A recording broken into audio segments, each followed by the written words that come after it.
Hi, this is David Baumblatt from Terabinth Leadership. Thanks for joining the show. Today, we are going to be talking about leadership like we always do, but today's topic is going to be the journey to the East, journey to China. And I emphasize leadership. And it comes in this perspective. Women don't really fall into this category. It's usually a man's thing, and particularly a young man's thing. And that is, all men, sooner or later, they have an ambition, a drive, a yearning to go on a journey, to find something that they are in a quest for, whatever that is. For mine, obviously, it's about China. Usually, men are into this, not women, and it's a time to find yourself. So, what I want to do is start with leadership and understand this process. Now, men have this desire, but many men don't go on it. Why? There's many excuses. Some of it could be fear and children, and there's many excuses. And that's why it usually should be done at a younger age. Some of this could be the military, going in the military. The problem with the military or the government is this quest or journey for a young man. This is part of leadership. If you look at a lot of books and lores, and it's developed into Hollywood movies, there's a sequence of patterns in there. And that is you could say the young Jedi going on a journey. The key is that journey best is alone. So when you're in the military or the government, the downside is, as much as we like to talk about leadership, the government is really about followership.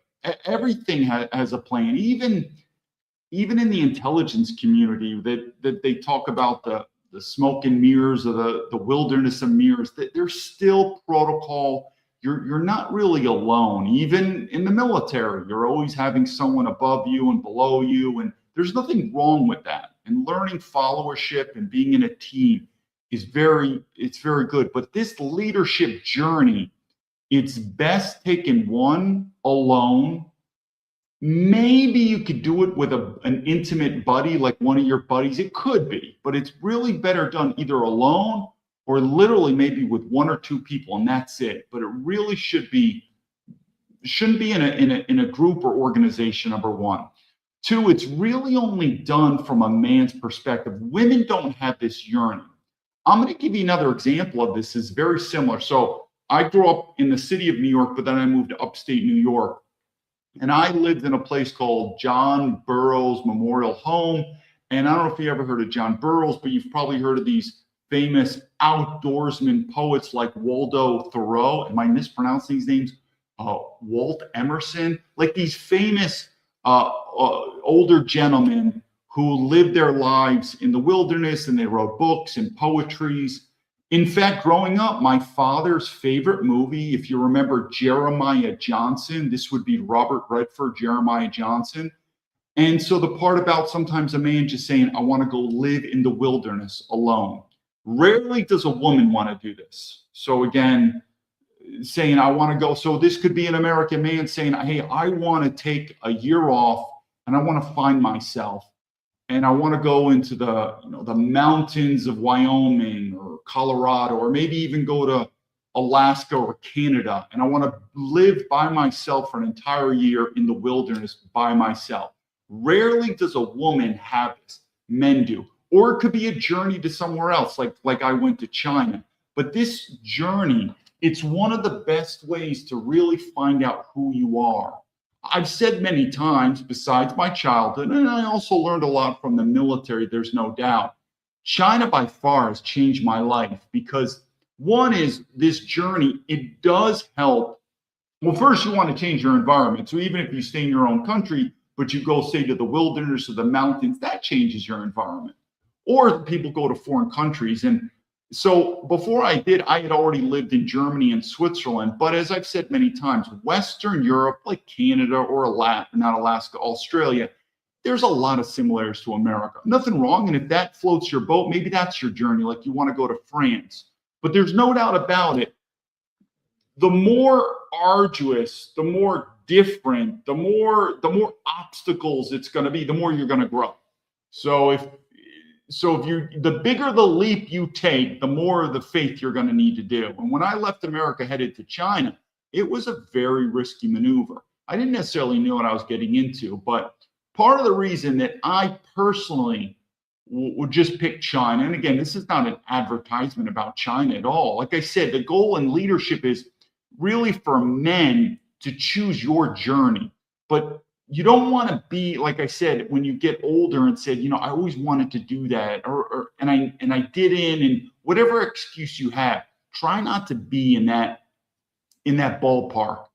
And like I said, many times for these men, that is really best when you're doing it on your own and you're going on some type of journey that whatever reason you find significance on it, growth on it, where you're going to push yourself in many elements. And like I said, maybe it could be like the movie, the book, Jeremiah Johnson, where you said, I don't really want to go to another country, but I want to just go in the wilderness. I want to live in the mountains for 1 year by myself, live off the land, live in a log cabin, something like that.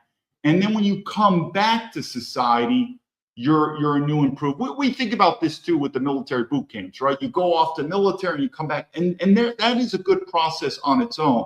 But truth be told, like I said, the military, the government, it has a lot of the boundaries, the foundations, and also the safety cushions of paycheck and everything that many times you're not going to really feel like you're doing anything on your own. You're in a group, you're going to follow the rules, you're going to follow the orders, and you're going to kind of be, for lack of a better word, a bit of a sheep, and you're going to follow. So there's definitely growing in that, but really at the highest level is really doing stuff totally on your own, where sometimes there's not really a map.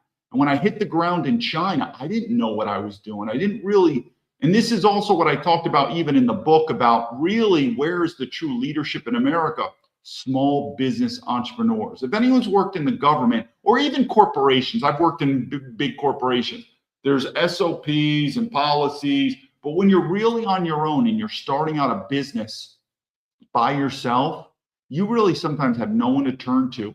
And it forces you to really think independently, think outside the box, think creatively. And that stress also is on you. Where when you're in the government or in big corporations, that stress is diluted in the organization. So I just want to emphasize that first, that leadership, that every young man, or maybe even a middle-aged man, we all have that yearning. Women usually don't. Men have that yearning to say, man, I want to test myself. It's even in that movie, remember the Batman movies, in the middle of it, there was that time where he went to the mountains, and all men have that in them, that desire. Whether they do it or not, that depends. And it could be in many sort of fashions. It may, like I said, does not need to be you have to actually go to another country. But that sense of going into the wilderness, ask women about this, they'll probably have no interest. You'll be like, listen, I want to go and live in the mountains all by myself for an entire year. And I'm only going to take a certain amount of supplies, so I'm going to force myself to live. I've got a knife, I've got so much ammunition and stuff like that. And women would look at that and be like, most women enjoy the city life. Why? Because the city life is comfortable, but the city also has a lot of rules, right? Noise, this and that, and traffic and that. So women like comfort, but they'll take the rules. Men are willing to forego comfort, but for that freedom, that open road. That's where we learn. And that's what I'm saying. This story is mostly for men. And so we'll get into the news today, but three things growing up that interest me a little on China. This is even before I was at West Point, where I was studying Chinese at West Point. I'd say three things. One, I was always into martial arts, and two martial arts that I would say I'm skilled at would be, one is just Western boxing. We call Western because the normal boxing. I was the heavyweight captain of the West Point boxing team. And then two is what's called Chinese boxing. You've probably heard of the name called Wing Chun or Yong Chun. It's similar form. So martial arts would be one. Two, I was always into what's called Chinese traditional medicine, which could be also in other alternative medicine forms I was always interested in. Everything from herbal therapy, aromatherapy, chiropractor, physical therapy. I was always into more of that natural medicine, where in China, it's much more developed. It's considered an official medicine, where in the West, it's considered alternative. So that's number two. And then three was philosophy. I was always into Taoism. One thing that differentiates me, and I don't want to talk too long because we got a lot of things to go through today. But one thing that differentiates me, and I guarantee the FBI right now, obviously like the intelligence, they have psychologists, internal psychologists, and I'm sure they still probably are not getting me. But now that I'm talking on social media, they'll probably get it. I mean, they're thinking, is this guy on? Because most people don't quit the FBI. They just don't quit the FBI. And then you move to China. So is this guy on drugs? Is he have a mental breakdown? Is he in love with a Chinese woman? Like, what's going on with him? One thing that is probably differentiates me than most people, because I've had conversations with people, but I don't go in depth, and they're not at this level. And they're definitely not in the government. Because what do I say about people in the government? People in the government, believe it or not, they're in there because many times they're afraid to go into the private sector. They're afraid. It's a solid paycheck and pension in the government. And that's something that you might think is different, but no, I thought people in the government, the military, and the FBI and the CIA, these people, you'd be surprised. I really think sometimes, in generally speaking, the biggest risk takers are the entrepreneurs. That a lot of people in the government are just, and again, I never had an axe to grind with people in the government. It is what there's, because as much as we talk about America, how we dislike socialism, that's our government. That's socialism. Who gravitates towards socialism? Women. Women love socialism. Many ways, weak men. So I say again, this should not be a surprise to anyone. The best and the brightest are not working in our government. I don't have any problem with them. Like I said, I just left, but I had more of an appetite and a fire in my stomach that it was just, this was not me. Even a guy, and I'm not going to compare him to him, but I definitely think highly of him, is Pat Tillman, where he left a very lucrative job in the NFL, joined the military, and oh, by the way, he was going to leave the military, already said. And that is, life is short. And there's something that I've had, and I'll tell this quick story about West Point, and then we'll begin. And it's really shaped my life. I'm one of these people that since I was a child, I think about death probably on a daily basis. Not in a gloom sense. I just always knew that death was going to come. When I was a child, my mom had told me they were going to a funeral. And I said, whose funeral? She goes, oh, she's an older woman. And I said, well, how old was she? And I think I was like 10 years old at the time. She goes, oh, she's 86 years old. And I said, man, she's dead? And my mom said, yeah, natural causes. She's like 86 is old and people die. And even at that age, I realized life was so short that it's going to end so fast. And that part of that, and I want to relate that. So I've always had that in my head that this life is going to end. No one's going to probably remember you. No one's going to remember me. And you don't want to live a life based upon fear. That doesn't mean you're not going to make mistakes. We all know that. But it's so, I can't use the word. Pathetic is not a strong enough word. Sad is not a strong enough word. It's almost like, it's almost, I can't think of the word, like a slap in the face of disrespect to our forefathers to think to ourselves that we are just on this earth to survive. And I don't want to switch subjects, but there's a lot of things going on in my head, but it reminds me of like this Iranian war in Afghanistan. In the intelligence community, when we recruit for people, there's many different reasons why people will commit espionage for their country. The one that we love the best, it's the easiest, and it is true, it's usually the most common, is money. Because in America, we have turned into a corporation. We're not a Christian country anymore. I know it's going to break people's heart. It's the truth. We're not a European country anymore. Our freedoms are going away. But we are a corporation, and everything is about money. So when we transact with people from an espionage, as long as they're doing it for money, there's control. It's the same thing where you work for your boss. That boss has a sense of control. Not most people don't want to quit. But every now and then we get an asset that money isn't their number one priority. It could be other stuff like ideology. We don't like it. Now, we'll work with anyone. As long as you give us the stuff, we'll figure out a way. But really, what we prefer is actually money. It's black and white. It's easy. It's transactional. We could go up and down. We kind of see how they navigate when the prices change. We could put things on price, and it all makes sense too, because in our mind in America, we're all globalist capitalists. So we'll only do stuff for money. It comes back almost, I don't want to change the subject again, why aren't the politicians helping me out? Why should I? The politicians are not in there for duty on the country. Their job is to get reelected. If they help me out, is that going to help them get reelected? Reelected in the sense of also money and a paycheck. No, they don't want to do it. It's all money. That's how we are. But every now and then we get an asset. Their issue is ideology. We'll work with them, but I'm telling you, we don't like it. We don't like it, especially when we're talking about ideology of religion, spirituality, God, because that puts it above everyone. That's why religion is a very powerful formula. A lot of governments don't like it. In fact, you'd say, well, our government likes it. We're Christian. No, we're not Christian. That's why. And so now we're going to compare Iran. We'll get to the story. Like I said, there's a lot to go and we got to move along. But anyway, I want to make this short. Think about Afghanistan. Think about Iran. When we like to say these people are lunatics, these people are Islamic radicals, they're willing to die and get 16 virgins. Again, I don't know, but all I know is I'm not an atheist. I do know I am 100% not an atheist. I have my religious beliefs, and again, I studied a lot what's called Taoism, but I do believe there's a greater power, and I do believe we're all going to die soon.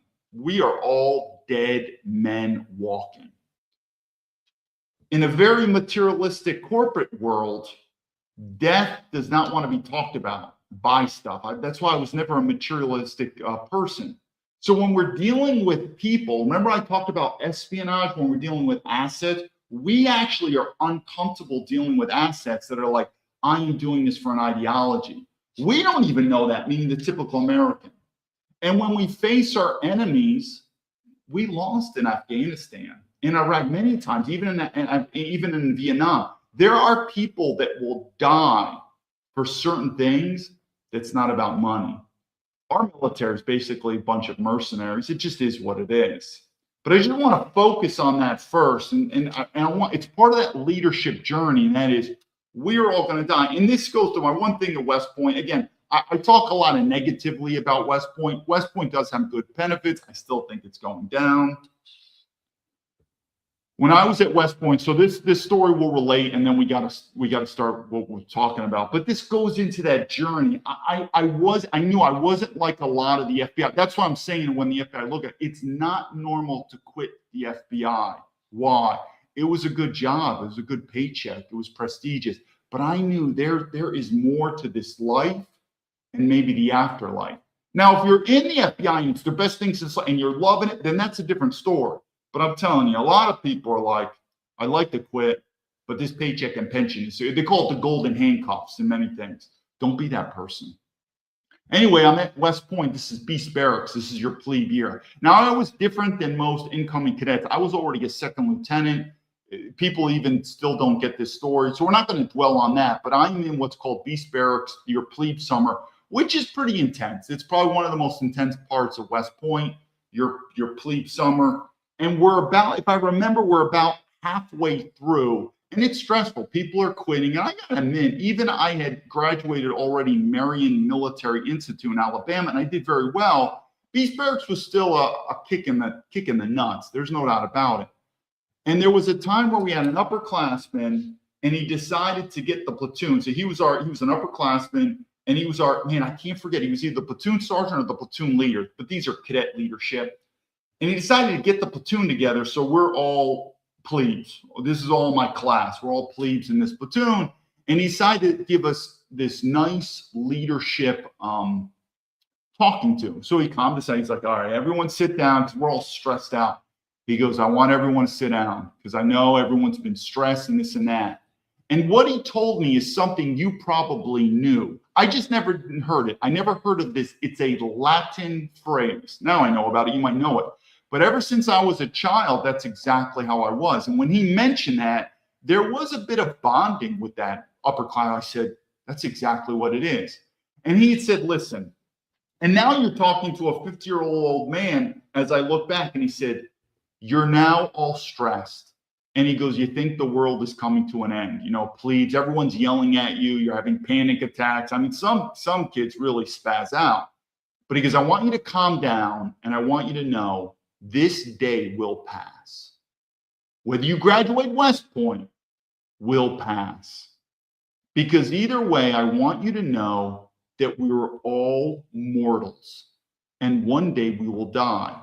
And there's a Latin phrase, is what he says, called momente more. Maybe you've heard that. That was the first time I've heard that phrase. And then there's literature on this, momente more, which is very common sense. Remember, you are mortal. We're not taking anything. Whatever BMWs or cash rings you buy, or girls and this and that, or at least from a material world, none of us are getting out of this earth alive. We're all going to die. And so if you're doing what you're doing because you feel it's the right thing, it's passion, whatever intellectual formula, that's fine.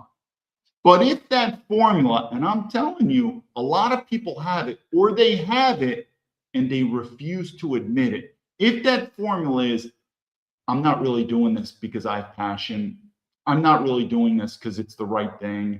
I'm not really doing this because I like this. I'm doing this because I'm scared of doing something else, or it's just comfortable and I'm scared.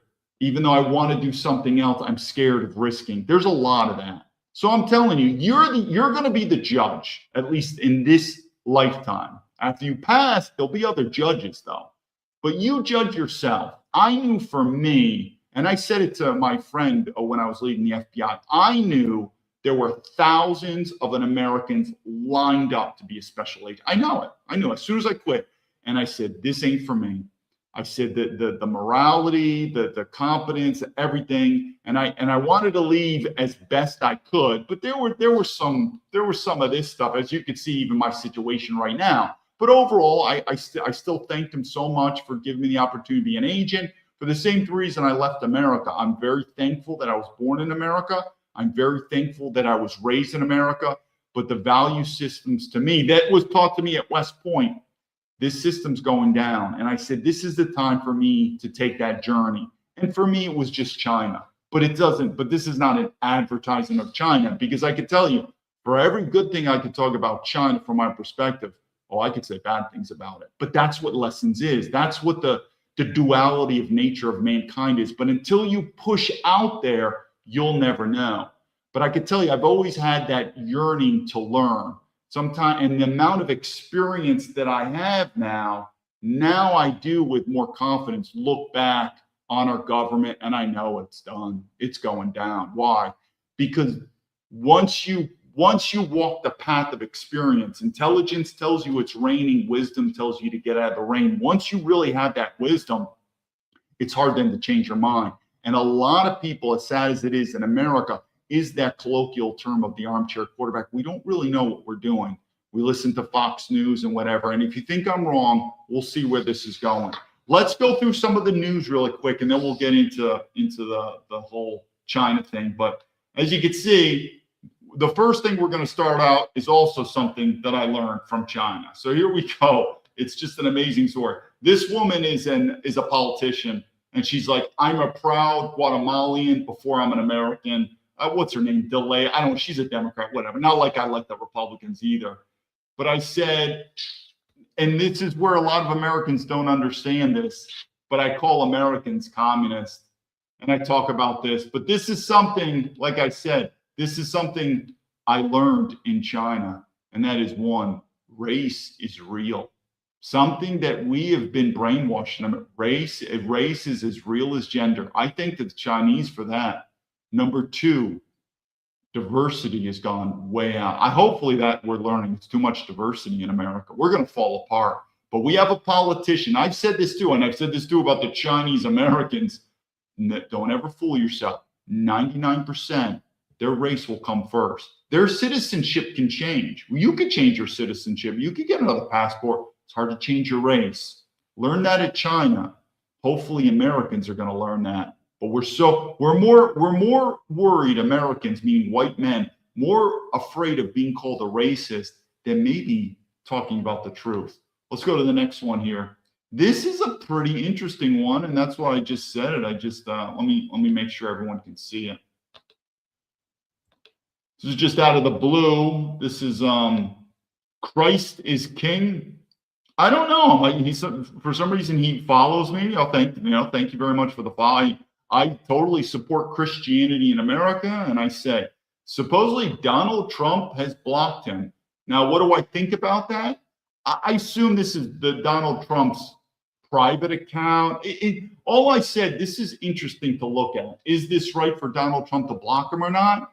I guess it's his private account and he can do it, but it makes you wonder why. When the president of the United States blocks, I'm assuming this is an American citizen. From what I've seen, it seems like it's pretty interesting now. And he also sounds like Christ is King. I looked him again. He's following me. I didn't follow him, so I didn't know, but he seems to be pro-Christianity. I think a good assumption is he's an American who's pro-Christian. So a good question is for the same reason a good question should ask Americans, why is a West Point grad not welcome back in America? Why has no politician answered to him? Why is the FBI? Isn't that a good question? Well, for him, I'm going to assume he's an American. He's definitely pro-Christianity. Now, he said some insulting things about the president, about him with Israel.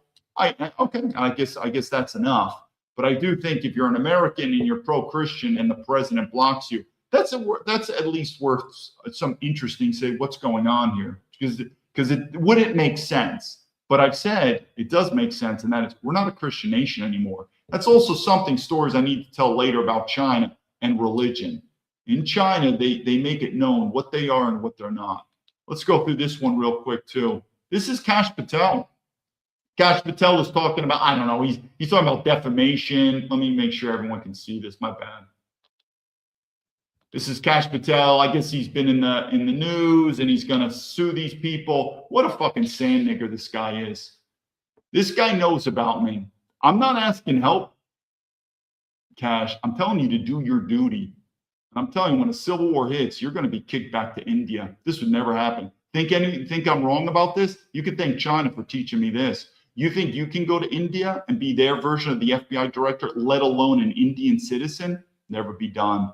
And I don't blame Kash Patel. I blame Donald Trump. Donald Trump appointed him. Donald Trump, why isn't your administration doing their duty? Why are they purposely ignoring me? You never served in the military, Donald. I did.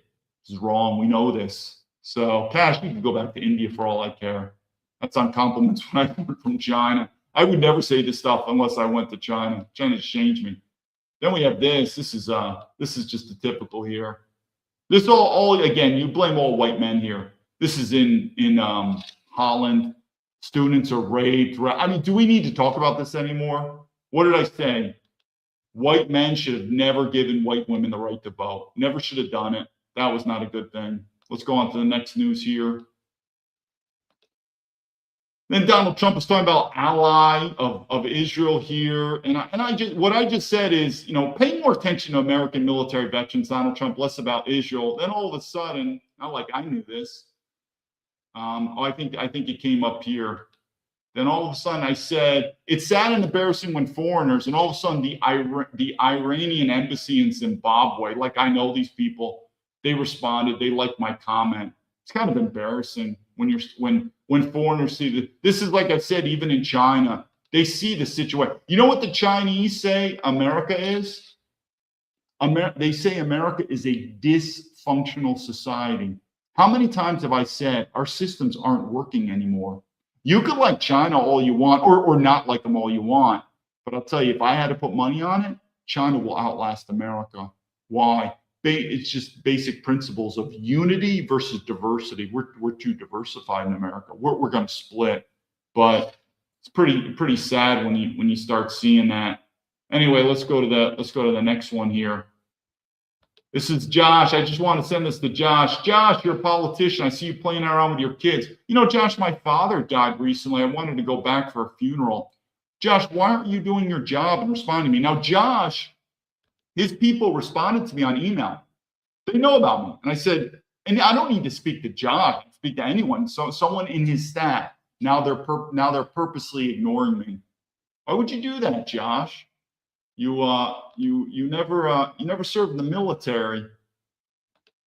And look at this guy. Now he's having good times with his kids. I hope you're having a good time, Josh, on American taxpayer money, having a good time with your kids. You never served in the military, and you continually lie saying you support American military veterans. Nah, not a very good thing. And the last thing we're going to go here, this is also something I learned in China. Look at this. You got Obama. Hopefully everyone can see that. You got Obama. Hopefully people have seen what this thing is. Whatever. I think we know. I think we know where that. Obama and the mayor of New York doing that. Good. Keep up with that. Keep up with that diversity. See where that's going to go. All right. Let's get in with China. Before we do, we're just going to do one clip about the current state of their Iran war. Now, don't get me wrong. Everything's got pros and cons. What I do agree with Donald Trump is Donald Trump said he's not going to give Iran any more money like the Obama gave, like $1 billion in unmarked dollar bills or something like that. Totally retarded. Just like I said, I totally back Donald Trump of not financially supporting NATO. It's time for NATO, meaning the European countries, to pay their own way. Totally agree. But not supporting Obama and not paying Iran money, which is sort of like blackmail money, 100% in agreement by Donald Trump. But to bomb them into oblivion, if you're an American, you think it's a good idea? All right, let's see if it works. The whole country is getting blown up. I just spoke with President Trump for about 20 minutes, and he told me if Iran does not sign this deal, the whole country is getting blown up. He went on to say that bridges and power plants will be targeted if Iran does not sign this agreement. The president telling me that U.S. Special Envoys Jared Kushner and Steve Witkoff are heading to Islamabad, Pakistan for meetings on Tuesday, possibly into Wednesday, to try and get this agreement across the finish line. The president telling Fox News this is a very simple deal, but this is the last chance for the Iranians. The president very clear in our conversation that he is not making the same mistake that President Obama made, giving cash to the Iranians and allowing them to continue a nuclear program. So again, I 100% agree with Donald Trump. We don't give Iranian money. Don't give them a dime. Just like I said, I wouldn't give NATO. I mean, I guess we could give them a little money, but the bulk of NATO needs to be funded by Europe for European defense. But does that mean we have to sort of antagonize our European neighbors and expect them? It's weird. Or we're going to bomb the shit out of Iran? You think it's a good idea? It's your tax money, and we'll see where this goes. I think it's going to be a complete failure. But if I'm wrong, I'd have to say I'm wrong. But remember I kept saying about you're going to see things? Donald Trump. Anyway, let's talk about China. So what's interesting is when I moved to China originally, there's a lot of stories to tell. I'm going to focus on one story because I want to focus on leadership. This is why I want to take my experience and help out the younger people. My channel really isn't that so much political. It is. I get it is. But when I'm saying it's not that political is nothing's going to change. Nothing's going to change in America until guns and ammo come in, like collapse. So where it's better for me to use my time, sort of like a leadership, mentor to give leadership to young men or something like that. But, at the end of the day, most Americans are going to complain about politics. They're still going to pay their taxes and they're still going to vote. Nothing's going to happen. So what I want to do is just focus maybe on the younger generations and, don't do what we did and stuff that I've learned. So the first thing, it's interesting, we need to talk about the city I went to. I was looking at 3 cities when I was going to China, and one was called Harbin, which is in northern China, Heilongjiang, the Black Dragon River province. The Russians live up there. It's a Chinese province, very cold. I was going to go to Harbin. Then I was going to, so that was one of my choices. Then I was going to go looking at Xiamen. Xiamen is in Fujian province, right across from Taiwan. So it's got all that great Taiwan weather. Again, I wasn't choosing Taiwan. I don't want to get too confusing, but in Chinese language, there's what's called simplified and traditional. The main language, the official language of China, coming from Beijing, is they use simplified writing. But there is traditional still in Taiwan, in Hong Kong, in Auman or Macau. Singapore, they'll use simplified. Malaysia use simplified. So it makes a little bit of a difference. But Taiwan is a cool place. And if you want to go study Chinese, you could go to Taiwan. Obviously, Mandarin, that's the language. That's also the official language of both Beijing and Taiwan. It's Mandarin, but the written language is a little bit different. Not much, but it's a little bit. But I highly recommend going to Taiwan. But I just was studying Simplified, and I want to focus on that. So Fujian province, which the city is called Xiamen, beautiful city. It's like Taiwan, but not the culture, but the weather, the food, a lot of stuff. And then the one I finally decided was called Kunming, which is in the most southern western province of China. So it borders Tibet and it borders Laos, and it has a lot of Vietnam, Thailand. It borders Myanmar. What the hell is it? I'm forgetting Myanmar, Burma. It borders Burma, and it's what's also interesting. It's the most. You're going to see a quick video. China is 95% Han Chinese.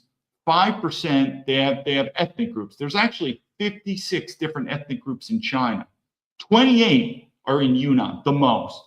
But don't fool yourself when we talk about ethnic and multiracialism. They're all basically Asians. They're like mixed Han with Laos and Thai and Vietnamese. It's the same thinking like in Europe. We live in a multiracial society where you have a German, a French, and Italian. Think like that. Meaning they're all Europeans, but there's a little difference between an Italian, a French guy, a German guy, a Brit. That's how these racial, they're all Asians. They're all Asians, but there's a little difference. Sometimes it's hard to tell, like if you look at a Vietnamese or Thai, but you could tell. But anyway, there's 28 different ethnic groups in Yunnan, the most. And it's a beautiful city in Kunming. And I decided to go there. So before we begin, let me just show you a quick video of Kunming. It's short. Now, what's interesting is, and I've seen it firsthand, when I moved to China in 2010, so it's been 16 years, this video is so different. I cannot tell you how developed it is. When I flew into Kunming, I had to fly into Shanghai, transfer to Kunming. That was still at what's called the old airport. We don't have images, but it's sort of kind of what you think of an old airport. They built a brand new airport that's the 4th largest airport in all of China, because a lot of the Chinese go there. I don't know, sort of like Americans, they like to go to Hawaii, or I don't know where Americans go domestically for vacation, but a lot of Chinese will go to Yunnan for vacation. It's cheap, it's beautiful weather. That was also why I chose Kunming. I was worried about the air pollution. Beautiful blue skies. So now it's the 4th largest airport in all of China. It's an international airport. Before it was a domestic airport, now it's an international airport. The road. So what I'm trying to tell you is, this is also what I've seen firsthand. The video that you're going to see now is recent, but in 16 years, my time of when I went to Kunming, it's amazing how much more developed it is. I'm not going to say it was a totally different city, but in some ways it could be. But that's the level of development that's going on in China, that in 16 years, you have no clue how much skyscrapers and buildings and highways and train stations, that was never there when I was there. And it's just showing how rapid development's going on in Kunming. I want to get this story straight, and then I want to focus on that leadership lesson that I had in Kunming, which was, I've never experienced that in my entire life. It's a pretty interesting leadership lesson. But this is a little about Kunming. Where flowers bloom year-round, stone forests.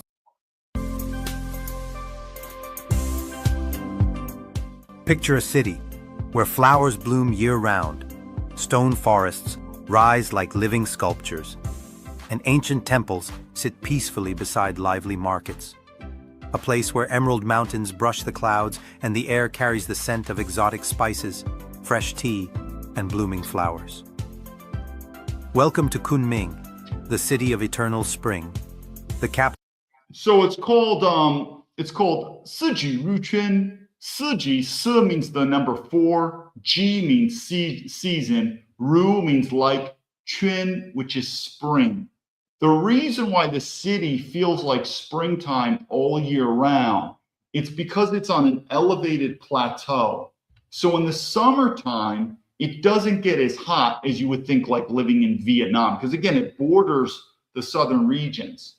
But again, this is the city of Kunming. Now, in the province of Yunnan, and Yunnan is the province. Yunnan means south of clouds. It's just the name. It's south of clouds. But the city of Kunming, because it's so high, it doesn't get that hot in the summertime. But in the wintertime, because it's located in southern China, it doesn't get too cold. Even though a lot of people think it's friggin' cold because there's no heat in the homes. I don't know how it is now. When I lived there was no heaters and no air conditioning, no heaters or anything. So it could get a little cold in the winter because there's no heat, but it generally doesn't get that much cold. But it's called the Sijuchen, which is basically the city of springtime weather. But it's really beautiful. Capital of Yunnan province, and one of China's most refreshing and culturally rich destinations.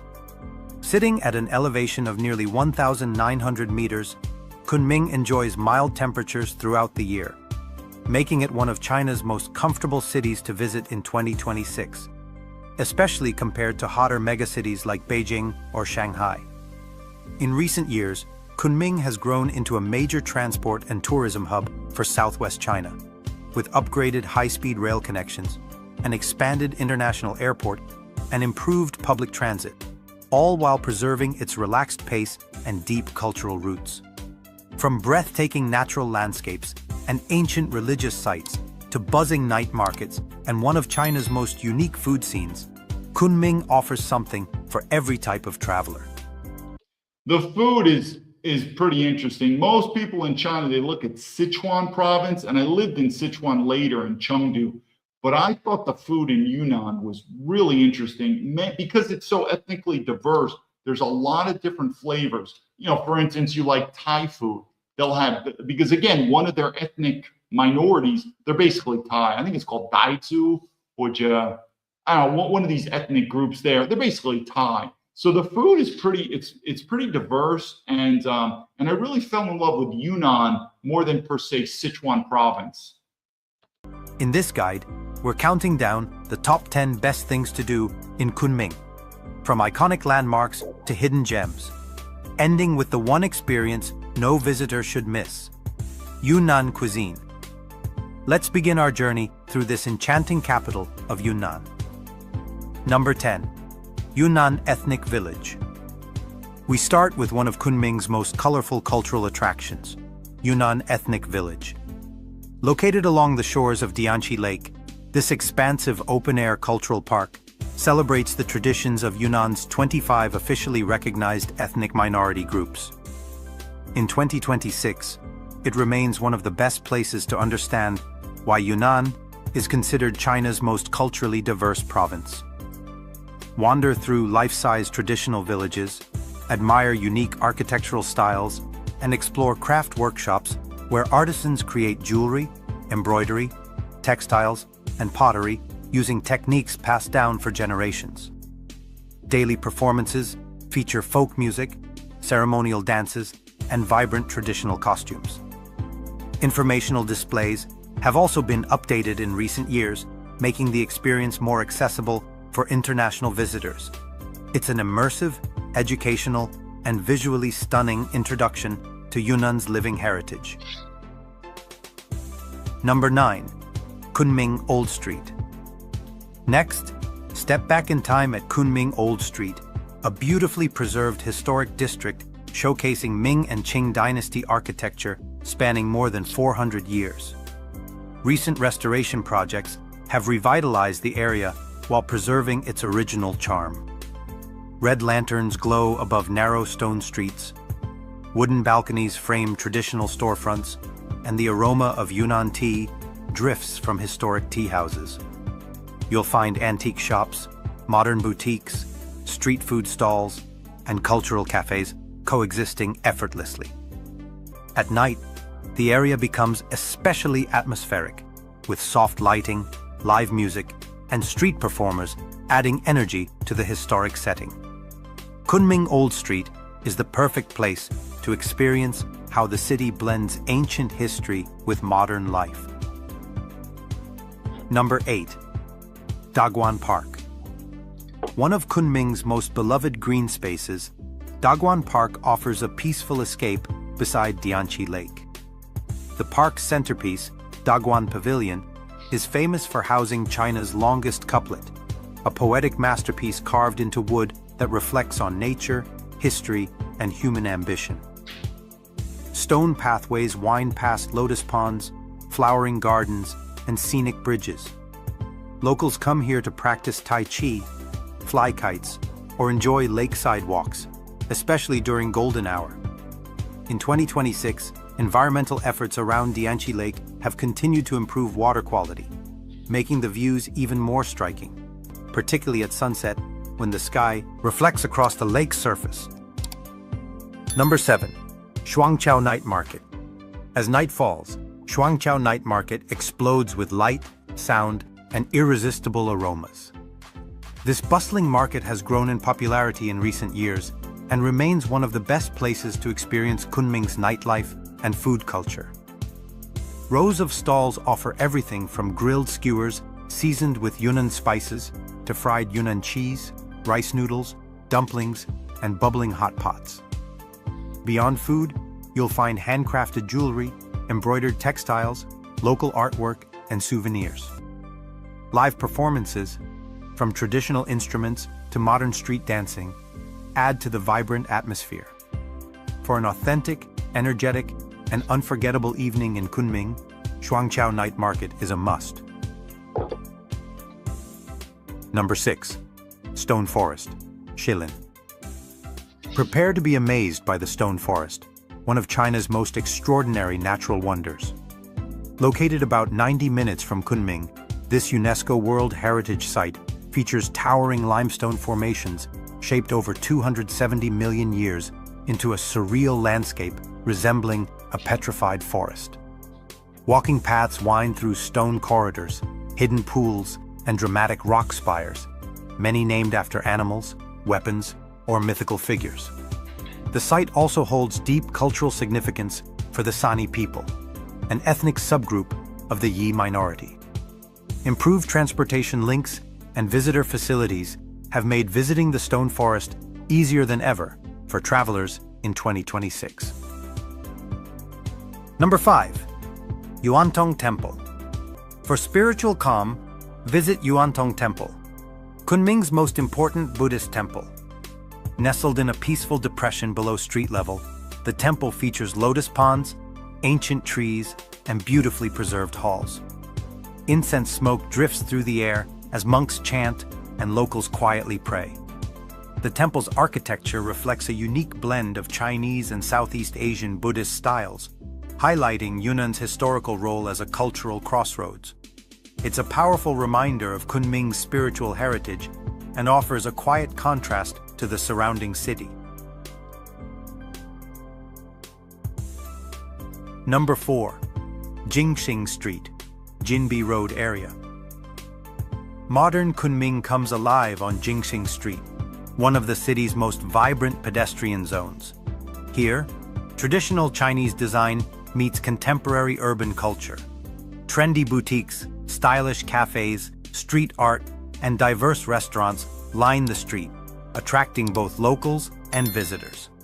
As evening sets in, lanterns and neon lights illuminate the area, filling it with music, laughter, and the aroma of street snacks like roasted chestnuts and fresh noodles. It's one of the best places to experience Kunming's youthful, creative energy. Number 3. Haigeng Dam. Just outside the city center, Haigeng Dam offers stunning lake views and a refreshing escape into nature. This scenic area along Dianchi Lake is popular for walking, cycling, and sunset photography. Migratory birds often gather here during certain seasons, adding to the natural beauty. Beyond recreation, the dam plays an important role in water management and environmental conservation, part of Kunming's broader sustainability efforts in recent years. Number 2. Shuncheng Shopping Mall. For a modern contrast, head to Shuncheng Shopping Mall, Kunming's premier retail and lifestyle destination. This upscale complex features international brands, popular Chinese labels, diverse dining options, cafes, and modern cinemas. In 2026, it remains a favorite hangout for locals thanks to its central location and polished atmosphere. Upper-level cafes offer skyline views, making it a great place to relax after a day of sightseeing. Number 1. Taste Yunnan cuisine. And now, the ultimate Kunming experience, Yunnan cuisine. Yunnan food is unlike anything else in China, shaped by 26 ethnic minorities, diverse climates, and access to rare ingredients. Must-try dishes include crossing the bridge rice noodles, Kunming's most famous dish, Yunnan hot pot, featuring wild mushrooms and aromatic herbs. Street foods grilled with chili, cumin, and coriander. Traditional snacks made from sticky rice, flowers, and tea-infused ingredients. From humble street stalls to refined restaurants, Kunming is one of China's most exciting food cities in 2026. 2026 travel tips for Kunming, optional section. Best time to visit. Okay, it's a pretty interesting place. One thing, well, let me show you a quick video. So what's interesting, when I was there, obviously I was studying full-time Chinese language, and I also was looking at doing martial arts. And I remember a person said, I was talking with some people in China and in Kunming, and they were like, have you studied martial arts before? And I was telling my background while I've done boxing. They said, oh, you're a Western boxer. I said, yeah. They said, we have a professional boxing club where we've got some up and coming top talent in the world, professional boxers. I said, oh, okay, I'll go there. And I ended up going there. This is in Kunming. And I ended up coaching. I was the assistant coach there. This is the WBC. So this would be the World Boxing Council. That was their headquarters in China. It was in Kunming. I didn't know that because they had a lot of talent. And the reason they had a lot of talent there, I don't know, you could say maybe like that's like in America, but most people that are from Beijing or Shanghai come from more higher class families, more rich. If you're going to get into boxing, it's a bit of a poor man's sport because it's dangerous. So they get people more in Western China that come from, less, and this is exactly the story that I'm about to say. They come from poor families. So they're willing to go in the ring and just knock heads, especially the purses they were getting. Like a beginning purse there, $1,000 is a ton of money for these people. Anywhere, I ended up being the assistant boxing coach, and I was doing on circuits a lot on the WBC boxing circuit all throughout China, where I was sometimes a referee, I was the boxing coach, and I ended up being the assistant boxing coach of the first Chinese to become a world champion. This is just a little about him. Title. He captured the China's Xiong Jiajun has made history this weekend, becoming the first Chinese boxer to win a world So this is back in 2012, I believe. title. He captured the vacant WBC interim minimum weight with a 12th round unanimous decision over Mexican fighter Javier Martinez.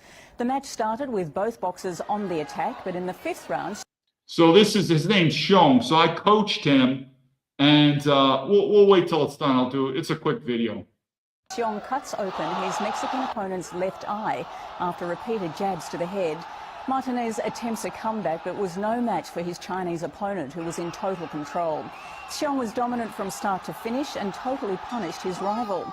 Xiong's record now stands at 20 wins from 25 fights, 11 by knockout. The victory by Xiong in the 105-pound division is the first pro title ever by a Chinese boxer. That was huge in China. I know a lot of times Americans, especially, they don't pay. So that's the lightest weight class. Interesting enough, he is also part of the ethnic minority group. They come a lot from Laos. He's part of the Hong. So again, a lot of the Chinese ethnic groups, they have the same genetics. It could be Laos, it could be Thailand, it could be Vietnam. So he's a ethnic minority in Chinese, but he's Hong, and pretty tough kid. And I just met him, and at the time, he'd already had, I think, about 5 professional fights, undefeated. And they said, hey, we think this kid could have a shot at the title. And a year, or about 2 years later, in 2000, through I was coach, because I stayed in Kunming for 2 years, he ended up winning the world title. Pretty big deal, especially for China. Okay, let's just do a quick thing here. A lot of guys are thinking about, what about the girls in China? We'll just show you something. If you're a white guy, you're going to absolutely kill it in China. I mean, if you're a white guy and you're not doing extremely well sexually, not just in China, Asia, something's wrong. I don't get it. But a lot of the girls, you could say sexy. They're kind of like little kids to me, which is fun. Hey, the sex with Asian girls is fun. But once we do these clips, I'm going to do another clip to show you what China has also taught me. So here are these girls. They're like cute little gooky girls. 你超帅的，高三四起来。给你的啥？哦，你不唱什么？你超帅的。 So the femininity there is through the roof. I'll show you another video.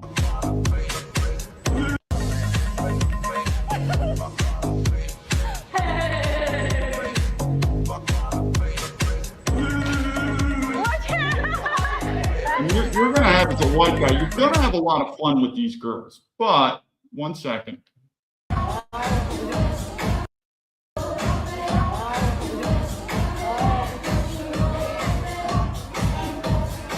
And yeah, they love white men. I mean, these girls just go crazy. I think I got one more video, and then I'm gonna show you the point.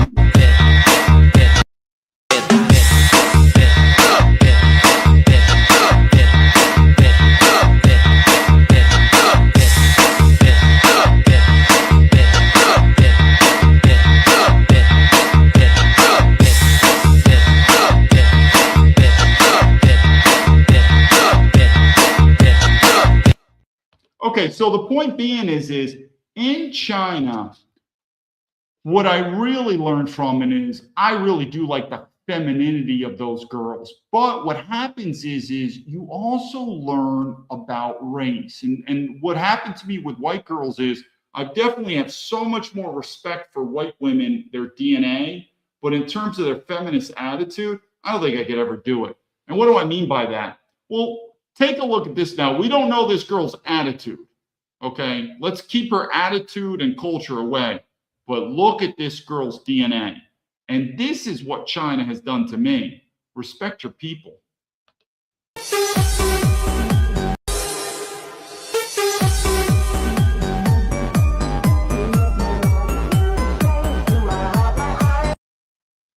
And what do I mean by that? Remember how MAGA is big about gender is real, but they don't like to talk about race. I've said this before, and it's just changed. And this is another reason why it's very difficult for me to go back to the West. And that is, I've said this before, what if there was a beauty pageant of men versus women, vice versa? It just wouldn't make sense. You know, we get it. An ugly man, a beautiful woman, easy, or a beautiful man and an ugly woman, we get it. But what if there's a good-looking man and a good-looking girl? It's apples and oranges. They shouldn't compete with each other. They should be separate. The men compete, whatever their beauty or muscular standards, and women compete. So we get that. But guess what? I can't even get how women from different ethnic groups compete. You know, Asians, Africans, Europeans, Indians. It's the same. It's apples and oranges. Because if you show me a beautiful white woman, well, that's it. She wins. And they're like, yeah, but what about it's apples and oranges. I'm telling you. So it definitely makes you appreciate. So I wasn't one of these guys. I do know them. I do know white guys that go to Asia and they fall in love with Asian girls. I guess so. I haven't, but I've fallen in love with Asian women's femininity, meaning feminism is destroying the West. I don't think people understand how feminism and communism and how evil it is. Or like these women, I don't know, they got all this anger in the West and they hate white men, like all that stuff. No, I can't do that. I like Asian women for their culture. But in terms of their DNA, I'm just not into having mixed kids, just not into it. And I have to admit, living in Asia has given me more appreciation for white women. Now, we're going to do one more quick clip about culture, and then I'll tell you my story.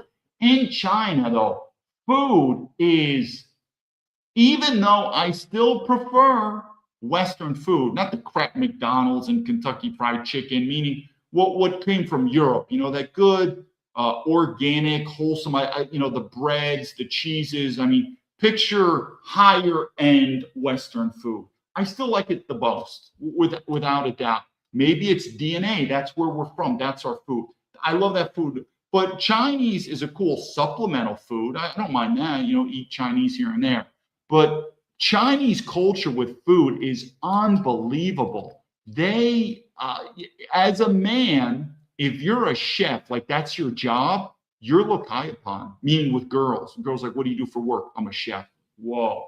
And it's not that way in America. I mean, most Americans are eating McDonald's. I mean, we just have such a lower threshold of junk food. I don't even know if Americans understand what quality is. But in China, their food cuisine is truly, and that's why a lot of it, that's why they get export. Now, it is true, a lot of the Chinese restaurants overseas aren't exactly the best and the best. It's like fast food Chinese. But if you go to like more top end Chinese restaurant, and the same could be said with Japanese, it's really good. So anyway, this is a clip, but it just shows, it's a funny clip, but it just shows, I don't think Americans understand that food culture, cuisines, northern China, southern China, how much it's part of it. Like they'll have like we don't really have, I mean, do we in America have like dishes that are named like, what are we eating? We're eating a hamburger. Most people don't know. Hamburger comes from Hamburg, the city in Germany, Hamburg. But it's kind of plain, like the hot dog Frankfurter, the Frankfurt. So I don't know how much lore. I don't know, French fries. I don't know if that's from French. But in China, their names of their food and history, I'll probably do another video of theirs, but it is huge. But this is a funny clip about China, and it truly is. It made China laugh. They love their food. That's the one thing. Remember, I keep saying how the Chinese, they want to be white girls, they want to be with white guys and mixed kids. When it comes to food, though, they like their food. They really like their Chinese food, and in many ways, they prefer their Chinese food versus European American food. When we're talking good American food, I mean, they like it. They'll still like to go into a nice, classy steak dinner like in Shanghai or Beijing. But overall, the Chinese are proud of their food and they like it.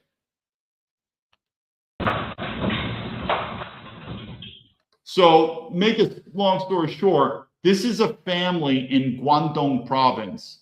Guangdong is, it's sort of near Hong Kong, you could say. It's right there in the southern. They speak, their mother tongue is Cantonese or Cantonese. And the family's eating, and all of a sudden an earthquake.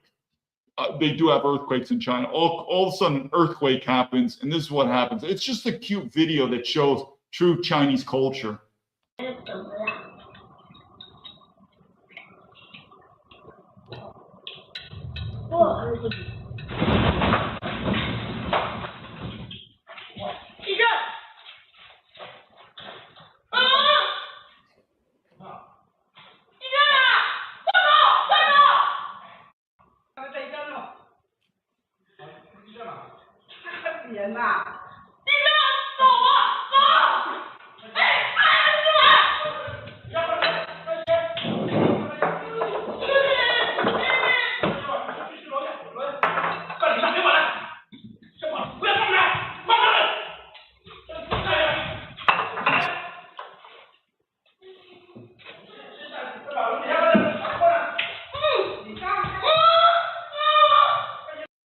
Cute little fat Chinese kid who wants to eat his stuff. Let me do another video right here before I forget. This is also about Yunnan. It's a beautiful scene here from Yunnan province. Let me just make sure we have it here.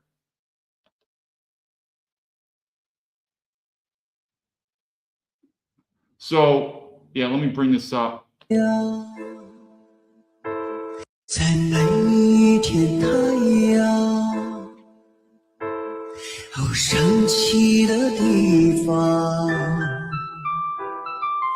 银色的身影来到了古老村庄，雪域之外的人们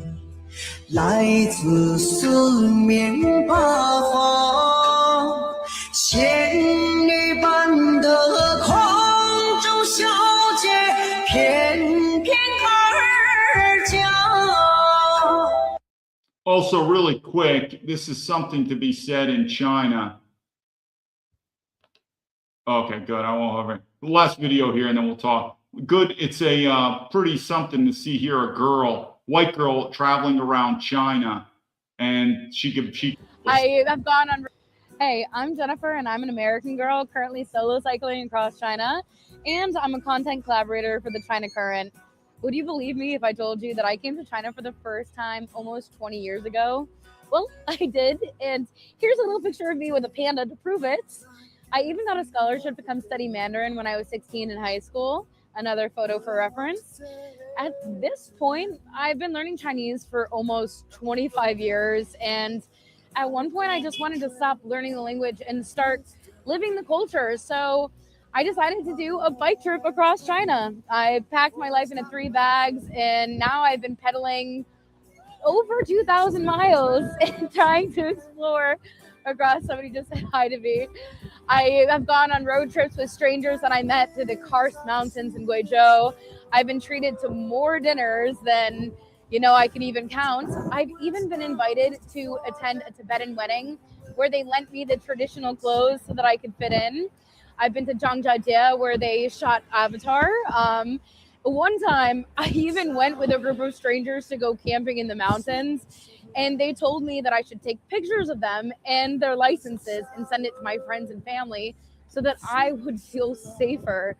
As a woman, I feel so incredibly safe traveling around China, and that is something that I will never take for granted. I know my path may not be a traditional one, and not everybody will understand it, but to really understand a place and the people, you have to actually go and see for yourself. So thank you for coming on this ride with me. And So the reason I want to show that a little bit is, like I said, the one thing about China, if you see a pretty white girl and she's like, hey, I'm going to travel alone to Africa, India, the Middle East, what do we think? She's dead, raped. China, it's different. And then this could be said too for other Asian countries, definitely like Japan. But in China, there's no doubt you are a single white, pretty young woman. In terms of physical safety, we're talking rape and violent crime. It's extremely safe. It's so she's not one of these dodo. I mean, she's probably a dodo bird. She looks a little liberal, but anyway, but she's not crazy to say, hey, I'm going to go on a solo bike ride. Now, there's going to be other safety issues. What about medical? What if she gets sick? But we're talking about violent crime, rape, assault. No, it's pretty much, I'm telling you, she could literally bike all through China. And the physical safety. Now, and again, I want to get to the story, but I always mention this. It's not because they don't have guns. I say many times, I believe that China is so safe in terms of violent crime is because they don't have forced diversity. There's really no immigration in China. It is a homogeneous society. So ask yourself if America was a bunch of white people. Now, we're probably genetically more violent than the Chinese. I get that, white people, but you take out all that forced diversity, get out the Mexicans, get out the blacks, stuff like that, and I think you would see a remarkably different. And then you bring up Christianity, stuff like that. So try to correlate that. Let me tell you a story. It's pretty interesting. We've already went an hour, so I don't want to go too long, but this is pretty interesting. Remember how I said about a young man? You want to go sometimes to the mountains and be alone, and that way you could reflect. That silence around nature is so important to reflect because we live in this noisy world. That's why people go on these journeys. Well, I didn't do that. I went to Kunming. At the time, Kunming is 3 million people. But you got to understand, China's different.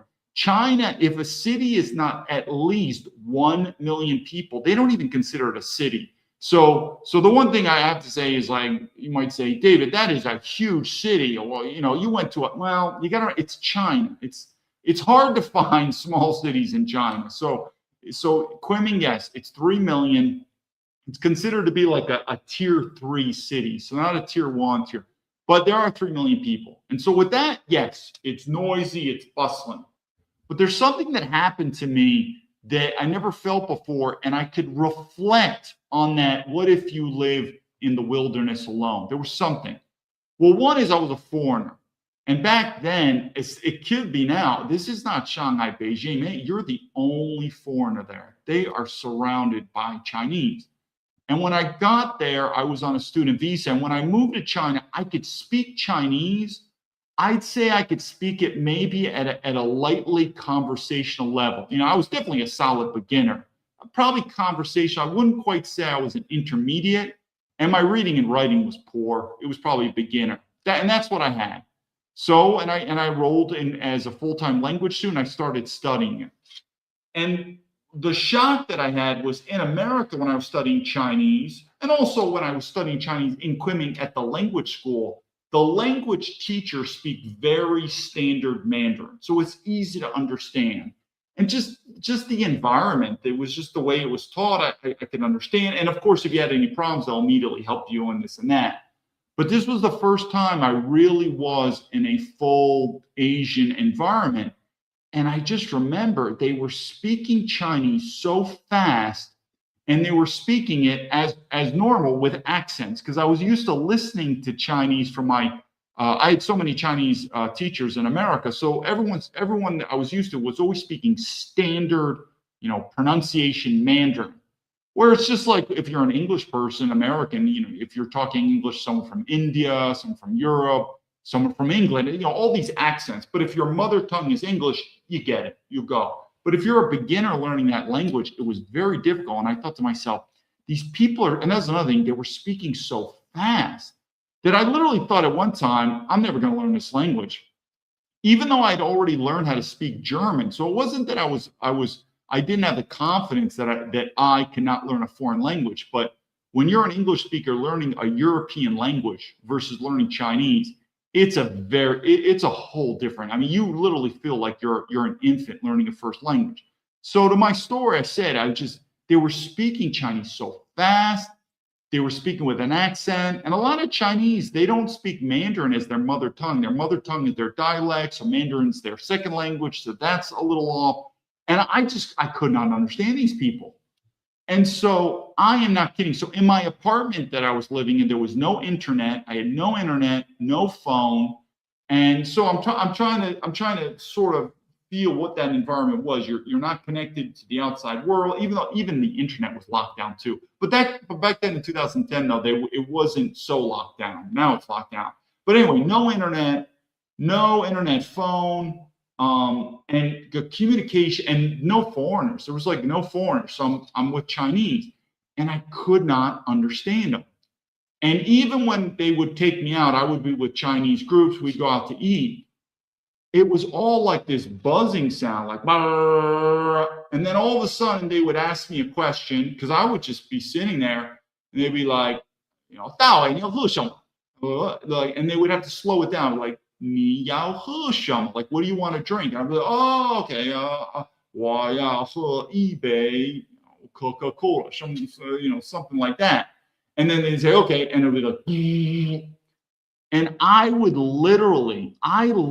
like that for an entire year, where every now and then I would be able to communicate with someone like, please go slow. And then everything I just could not understand.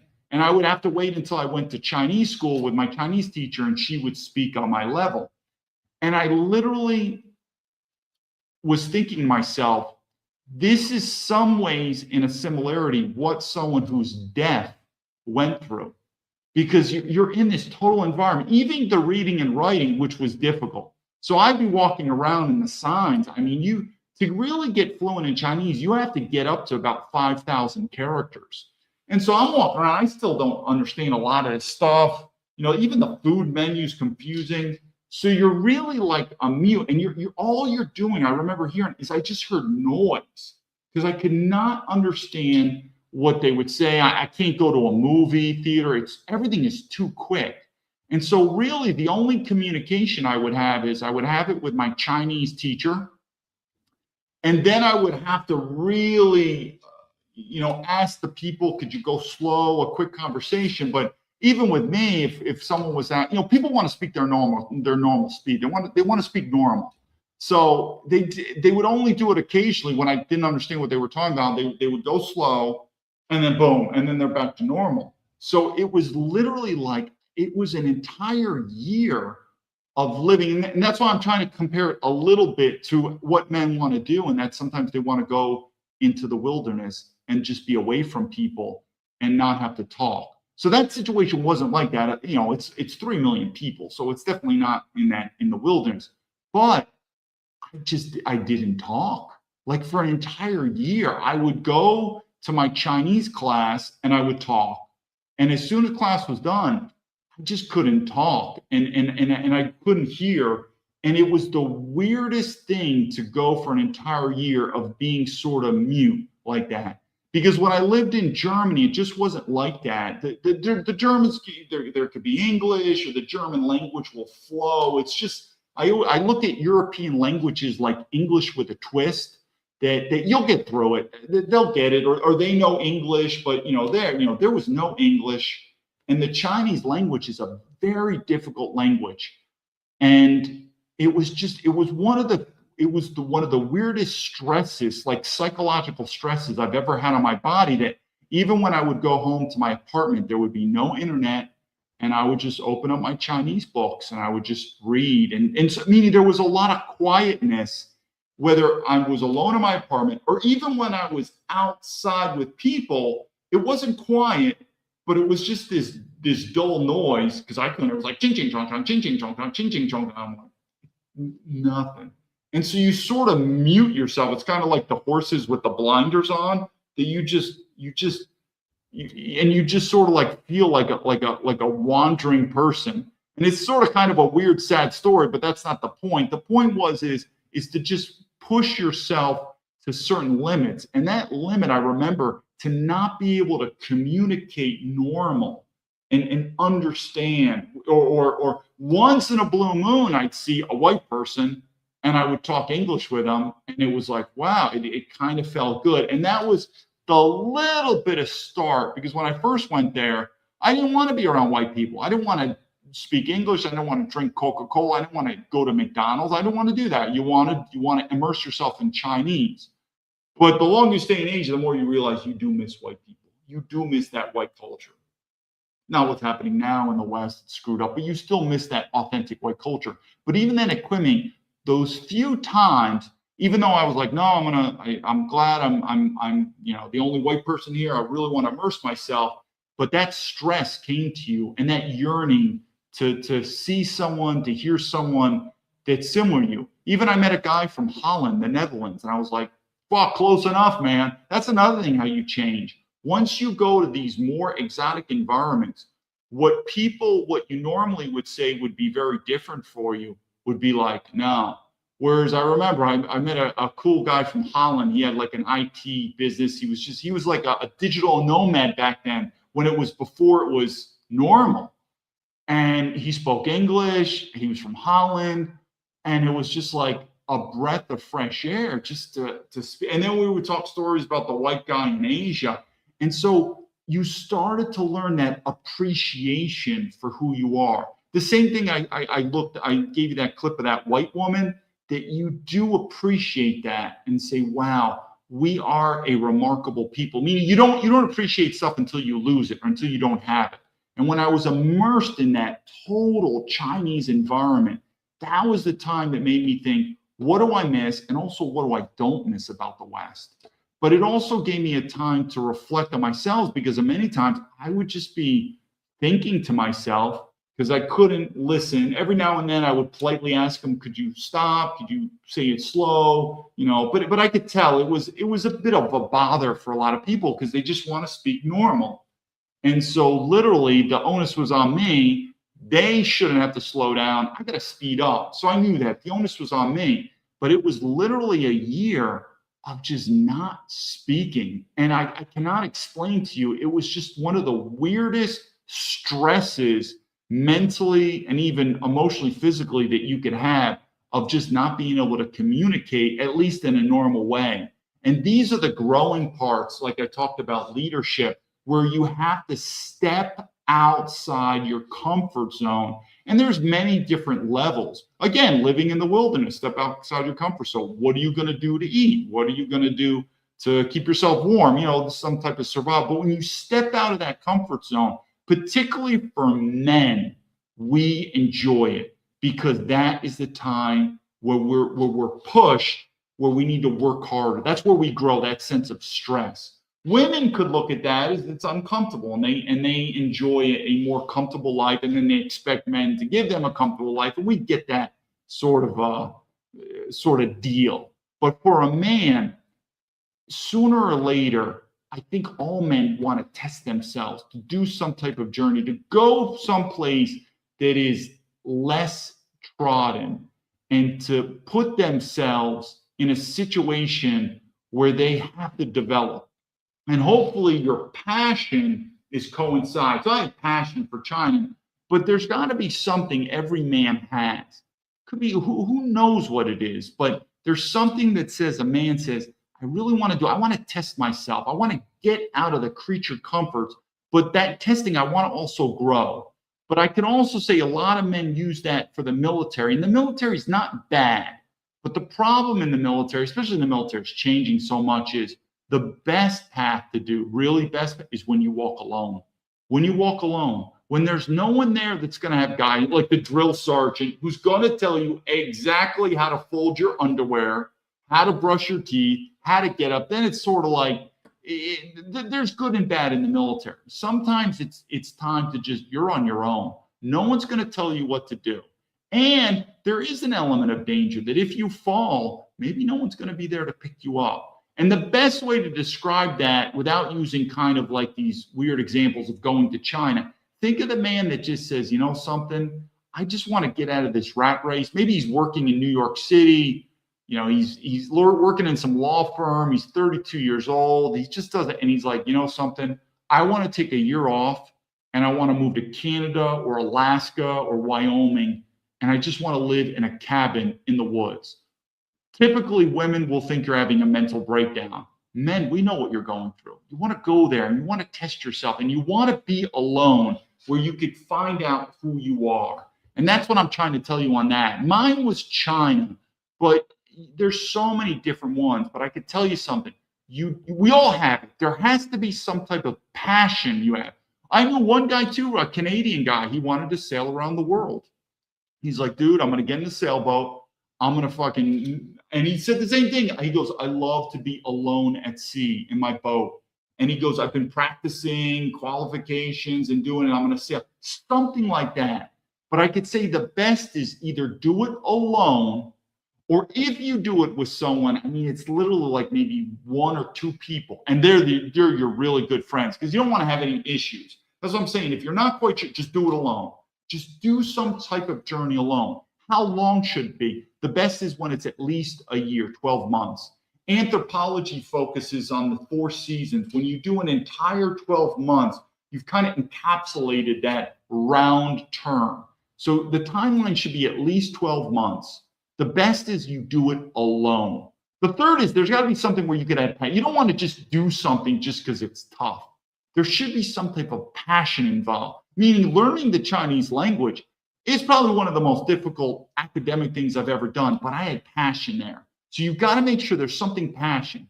Maybe you're going to move to Thailand. You want to study Thai boxing and you want to just try your hand at a couple pro fights. You're probably never going to be a world champion, but you're like, dude, I'm moving to Thailand and I'm gonna maybe learn some Thai. I'm gonna learn Thai, something, but something that pushes you to your limits, something that gets you out of your comfort zone. But I'm telling you, the best is you do it alone.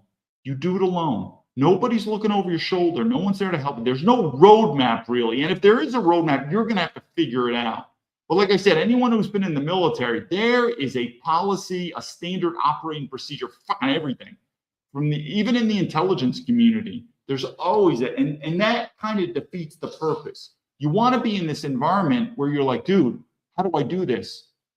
I don't know. Figure it out. And you have to figure that out. Notice it's a little too with entrepreneurship in a way too. Hey, I'm going to start my own business. The problem is you want to have that your way to sort of get away where hopefully it's also a healthy thing to do. I'm not saying entrepreneurship's not, but there's similarities. Hey, I'm going to start my own business. I'm going to be my own man. I'm going to figure out myself. And that's why we as Americans and probably the world, we have a lot of respect for small business entrepreneurs versus people working in corporations and the government.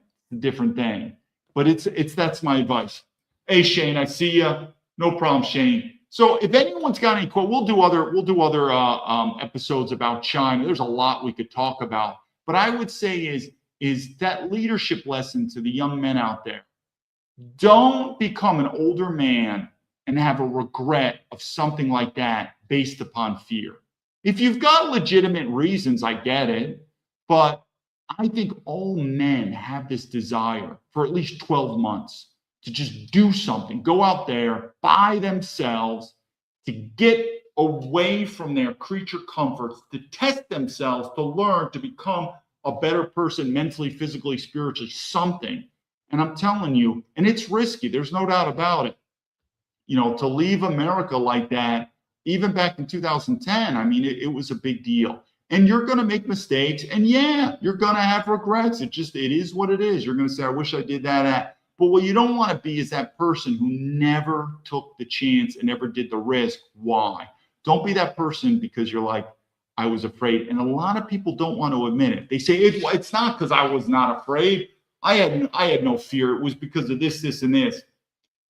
It might be they're afraid. They're trying to use an excuse. Don't be that person. Because like I said, it's a natural desire for men. Women don't have that in them. Men do. We all do. We all have that where we want that adventure. We want that growing experience. We want to get out of our comfort zone. We want to almost get out of, in some ways, our country. We're explorers. You don't even think Elon Musk, when he talks about going to Mars and stuff, it's who we are. It's who we are as human beings. We want to continue to grow. But I can say it, for someone with 4 master's degrees, I still think the biggest life education I've ever gotten was, like I said, first and foremost is family, which is why America's falling apart, because we destroyed the father. You destroy the father, you destroy the family. You destroy the family, you're going to destroy the country. So that's something everyone should get. You know, if you've got a good father, you're lucky now. You're lucky. Then I would say the military. I've done more than most people in the military, but I would say West Point. But then the third is China. Absolutely. It just changes your entire life. So I would say go for it. Let's see, anyone, any questions? For my second WS, an old series, probably like the one you had in Germany. Yeah, I did. I don't know if I ever told you about that in Germany. Yeah, I remember I remember I got back from deployment for Kosovo, and then people saved up money, and might as well, you're in Germany, you could, might as well get a nice German car. But it was a nice vehicle in Germany, and that was and funny stories about the typical Americans driving on the autobahns, where many times there's no speed limit. And yeah, we had some military guys get in car wrecks because they warn us. They said, "Listen, you're from America, all of us. We're not used to driving on autobahns where there's no speed limits." And some guys would import, because you get in the military, you could import your cars from America. So some of them would import. I don't want to change subject too much. That was a big deal in Germany. The American soldiers, especially the import, we had guys that imported the Ford Cobra. You had Ford Mustang, Ford Cobra, or the Firebirds. And I'm telling you, the Germans, they like to race. So they're on the autobahns, and you get this Porsche or this BMW Mach series, and it pulls up, and they know it because they see the license plate. You could tell too, the military license plates are different than the Germans ones, and it's on, and they will race. But it's dangerous. You better know what you're doing. A lot of Americans, and also the cars are built different. I know I'm doing a big tangent. The cars in America, because I remember this in Germany a lot. The cars in America are really meant at high speeds from 0 to 60 to punch out. But they're not like the German vehicles meant to go like 100 miles an hour for like continue. Because I remember my buddy had he had a Firebird, and that thing would punch it fast. But once we got to like 120 miles an hour, the car was like you felt like, man, it started to feel unstable, where these BMWs are like smooth. And they would also cause engine problems too. So when you're on the autobahns, you're already at fast speeds. Because let's face it, that stuff is illegal in America. And usually if there's like a car race in America, it's at the, whatever, it's at the light. So that's 0 to 60. But those German vehicles, they held under pressure much better for long distances at high speeds. But a lot of soldiers could get in some trouble on that. I see Spartan blaming on that. So anyway, gentlemen, hopefully we'll do other videos on China. But like I said, if you've ever had that passion as a young man or a middle-aged man, if you haven't done it yet, to go out on that adventure, and it's usually for a 12-month timeline, or it could be more, take advantage of that. Or some people do it per se during their retirement, but it's more of that growing into that person you've always wanted to do before you hit adulthood. It's that quasi why some people like to join the military. But when you do it alone, it adds a whole different feature than in the military, which is fine. But like I said, in the military, there's rules and regulations, and you're not going to do that much thinking outside the box in the military. They're going to tell you how to do it, when to do it, with who to do it, and it's yes, sir, follow the orders. And there's definitely a place and a value for that. But there's also a place in the value. No one's telling you what to do. You're on your own, and you got to figure it out. Notice I talk about entrepreneurship. There's a relation to that. I see Shane will end it. Yeah, that's the newest generation, 16 years out. All right, gentlemen, I'm going to end it here. I will talk to you later. David Baumblatt, Terrapin Leadership, lead to victory.